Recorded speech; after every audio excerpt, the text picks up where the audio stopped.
गांव के किनारे एक पुराना खंडहर था, जिसके बारे में लोगों का कहना था कि वहां एक भूत रहता है। दिन में तो सब कुछ सामान्य लगता, लेकिन रात होते ही वहां से अजीब अजीब आवाजें आने लगती। कोई कहता कि वह भूत ठंडी हवा के साथ घूमता है, तो कोई कहता कि वह ठंड के मौसम में और भी ज्यादा गुस्से में रहता है। राज नाम का एक गरीब लकड़हारा गांव में रहता था।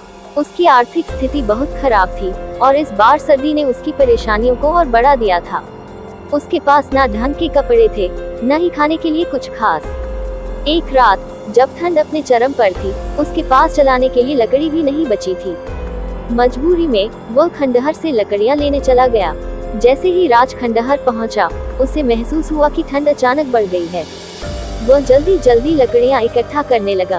तभी अचानक एक अजीब सी परछाई उसके सामने आई। ये वही भूत था जिसके बारे में गांव वाले कहते थे। भूत की गर्दन से खून टपक रहा था और उसकी आंखों से गुस्से की आग निकल रही थी। राज डर के मारे कांपने लगा, लेकिन ठंड भी इतनी थी कि वह हिल भी नहीं पा रहा था। भूत ने डरावनी आवाज में पूछा, क्यों आए हो यहाँ? जानते नहीं कि यह मेरी जगह है? राज कांपते हुए बोला, मुझे माफ कर दो भूत बाबा, मेरे घर में ठंड से मरने की नौबत आ गई है। मेरे पास जलाने के लिए कुछ भी नहीं है, इसलिए लकड़ियां लेने आया था। भूत कुछ देर चुप रहा, फिर बोला, तुम्हें ठंड लग रही है? राज ने हाँ में सिर हिलाया। तभी भूत जोर से हंसने लगा और बोला, अच्छा, मुझे भी बहुत ठंड लगती है, लेकिन मैं तो मर चुका हूँ, इसलिए आग जला नहीं सकता। अगर तुम मुझे आग सेंकने दोगे तो मैं तुम्हारी मदद करूँगा। राज को भूत की बात अजीब लगी, लेकिन उसकी मजबूरी थी। उसने झटपट लकड़ियां इकट्ठी की और आग जलाई। भूत आग के पास बैठ गया और कुछ देर बाद संतुष्ट होकर बोला, अब तुम जा सकते हो। जब भी ठंड लगे यहाँ आकर आग जला लेना, मैं तुम्हें कोई नुकसान नहीं पहुँचाऊंगा।